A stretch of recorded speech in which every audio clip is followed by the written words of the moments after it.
Apa kabar semuanya? Bertemu lagi dengan Ibu Nurjana dalam mata pelajaran Bahasa Indonesia. Kali ini kita kembali akan melanjutkan materi tentang ceramah. Pada pertemuan kita sebelumnya, kalian sudah mengutip beberapa informasi penting ceramah. Kali ini kita lanjutkan informasi yang mungkin belum pernah kamu kutip. Dan sudah paham perbedaan antara ceramah, pidato, dan khotbah. Itu definisinya sudah kami pahami. Ibu akan mengulang lagi semua informasi sudah kami kutip, dan sekarang Ibu akan memberikan kira-kira mana yang belum kita berikan sesudah itu. Kali ini kita coba melihat unsur-unsur dari sebuah ceramah itu apa saja. Yang pertama, sebuah ceramah itu sudah pasti ada penceramahnya. Itu tidak bisa ditawar-tawar. Siapa yang akan memberikan ceramah kalau penceramahnya tidak ada? Yang kedua, kalau ada penceramah, tentu ada pendengar. Pendengar ini kita sebut juga dengan audiens. Pendengar ini nanti yang akan memberikan apresiasi terhadap isi ceramah yang disampaikan oleh penceramah. Yang ketiga, apa yang disampaikan oleh penceramah itu adalah materi ceramah. Pasti ada materi ceramah. Nah, mungkin penceramah itu tidak mempunyai materi yang lengkap. Yang keempat, metode ceramah. Bagaimana caranya penceramah itu menyampaikan materi ceramah sehingga audiens atau pendengar paham dengan apa yang dimaksudkan oleh penceramah. Berikutnya, penceramah itu menggunakan media atau alat yang digunakan, sarana yang digunakan untuk menyampaikan ceramah itu. Misalnya, mungkin saja penceramah itu menggunakan media televisi, menggunakan radio, internet, dan sebagainya. Berikutnya, struktur teks ceramah. Sebuah teks ceramah yang baik itu mempunyai struktur sebagai berikut. Yang pertama, ada pembukaan. Nah, di dalam pembukaan ini berisi yang pertama, ada salam pembuka. Di penceramah itu, sebelum dia berceramah, dia menyampaikan salam pembuka, etisnya seperti itu. Yang kedua, sapaan. Mungkin penceramah itu menyapa audiens supaya nyambung nanti apa yang disampaikan oleh penceramah kepada audiens. Ini sebagai penghormatan. Etisnya juga seperti itu. Yang ketiga, mungkin saja penceramah itu menanyakan bagaimana situasi, bagaimana keadaan audiens. Jadi di sini artinya kita menyambung rasa. Yang berikutnya, ucapan terima kasih dari penceramah bahwa penceramah sudah diterima untuk menyampaikan ceramahnya di tempat itu. Itu disampaikan di dalam penutupan. Kemudian mungkin juga nanti penceramah ada mempunyai semacam harapan terhadap apa yang disampaikannya itu nanti bisakah nanti audiens menerima, bisakah audiens nanti melaksanakan apa yang disampaikan penceramah itu nanti atau tidak. Ini semacam harapan. Itu dalam pendahuluan. Yang kedua, itu bagian isi. Pada bagian isi ini juga terdiri dari dua bagian. Kita tidak langsung pada isi, tapi yang pertama juga ada pengantar materi.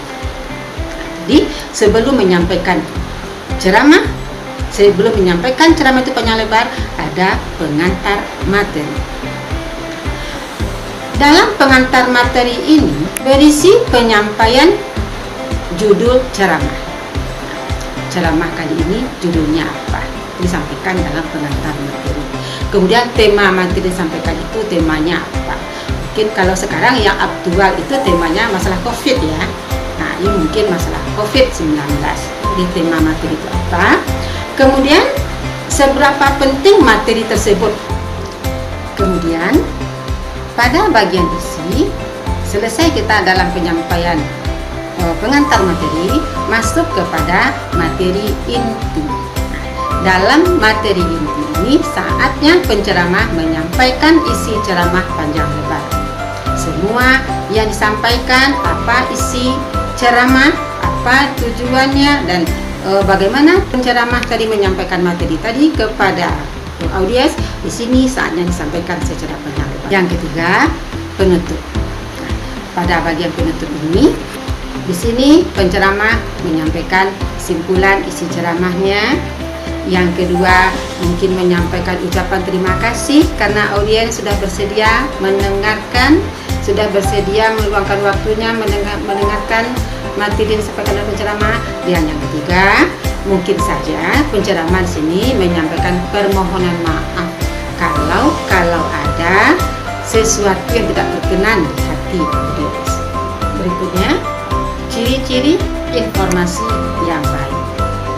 Penceramah tadi akan menyampaikan informasi kepada audiens. Sekarang, apa ciri-ciri informasi yang baik itu? Yang pertama, informasi yang disampaikan itu adalah informasi yang aktual, kekinian, informasi yang terbaru. Seperti yang saya sampaikan tadi, mungkin saja yang dibahas di dalam ceramah itu masalah COVID. Kalau sekarang kan yang aktual masalah COVID, misalnya seperti itu. Yang kedua, bahasa yang digunakan itu adalah bahasa yang akurat, jelas, dan logis. Itu sudah pasti. Yang ketiga, informasi itu bersifat faktual, dan bersifat fakta. Yang keempat, informasi yang disampaikan itu memiliki daya tarik tersendiri. Artinya, informasi yang disampaikan itu adalah informasi yang menarik. Sekarang, jenis-jenis informasi itu kan sudah diberikan pada pertemuan sebelumnya. Sekarang Ibu jemput sedikit jenis-jenis informasi itu. Berdasarkan fungsi dan kegunaannya, informasi sangat bergantung pada materi dan kegunaan. Nah, jenis informasi seperti ini meliputi yang pertama, informasi yang sifatnya menambah pengetahuan audiens. Misalnya, tema yang mengambil tema tentang pendidikan sudah pasti menambah pengetahuan audiens. Informasi yang mungkin mengambil tema tentang kesehatan, mengambil tema tentang ekonomi dan sebagainya, itu sifatnya menambah pengetahuan audiens. Yang kedua, informasi yang sifatnya mengajari pembaca. Informasi seperti ini, misalnya bagaimana teknik membaca yang baik, bagaimana teknik belajar yang baik, itu sifatnya mengajari pembaca. Yang ketiga, informasi yang sifatnya menyenangkan audiens. Misalnya cerpen, karikatur, komik, itu kan informasi juga. Ini sifatnya menyenangkan pembaca. Berikutnya, menentukan gagasan pokok ceramah. Bagaimana caranya menentukan gagasan pokok ceramah? Gagasan pokok dalam ceramah merupakan informasi penting atau inti dari ceramah. Sekarang, cara menentukan gagasan pokok ceramah itu sebagai berikut. Yang pertama, kita menentukan topik ceramah. Kita cari dulu topik ceramah itu tentang apa. Yang kedua, kita tentukan tujuan ceramah. Yang ketiga, menentukan gagasan pokok setiap paragraf. Biasanya, gagasan pokok setiap paragraf itu ada di awal paragraf, ada di akhir paragraf, di awal dan di akhir paragraf, atau mungkin saja dalam paragraf itu secara keseluruhan. Yang keempat, mencatat gagasan-gagasan pokok yang telah ditentukan dalam kalimat yang sederhana. Berikutnya, bagaimana caranya menyimpulkan isi ceramah. Diawali dari hasil catatan pokok inti ceramah dan membuat simpulannya. Dan aspek-aspek apa saja yang perlu kita perhatikan untuk itu. Yang pertama, simpulan itu harus memuat seluruh pokok ceramah. Yang kedua, simpulan tidak boleh menyimpang dari isi ceramah. Yang ketiga, simpulan itu bukan komentar, melainkan ringkasan isi ceramah. Berikutnya, kenapa orang berceramah? Tentu ada kelebihan ceramah itu jika dibandingkan dengan kegiatan-kegiatan lain. Nah, sekarang kita lihat apa kelebihannya ceramah jika dibandingkan dengan kegiatan lain. Yang pertama, dengan berceramah, metode yang digunakan itu murah dan mudah dilaksanakan. Yang kedua, dengan ceramah itu menyajikan informasi yang luas. Yang ketiga, dalam ceramah itu bisa memberikan pokok-pokok materi yang direncanakan, dan yang ditonjolkan. Yang keempat, ceramah dapat memberikan kontrol penuh kepada audiens. Artinya, penceramah bisa langsung mempengaruhi audiens dalam hal bisa melaksanakan atau mengikuti apa yang diinginkan oleh penceramah. Yang kelima, penceramah dapat berinteraksi langsung dengan audiens. Sekarang, kalau ada kelebihan, tentu ada juga kelemahannya. Sekarang, apa kelemahannya? Yang pertama, dalam setiap ceramah ini sudah biasa kita dengarkan sehari-hari, bahwa ceramah itu sering dianggap sebagai sesuatu yang membosankan bagi audiens. Mungkin terlalu panjang ceramahnya, atau barangkali penceramahnya tidak menggunakan metode yang tepat sehingga membosankan bagi audiens. Yang kedua, sulit mengetahui apakah audiens paham dengan apa yang disampaikan oleh penceramah atau tidak. Bagaimana kita bisa menentukan seperti itu kelemahannya?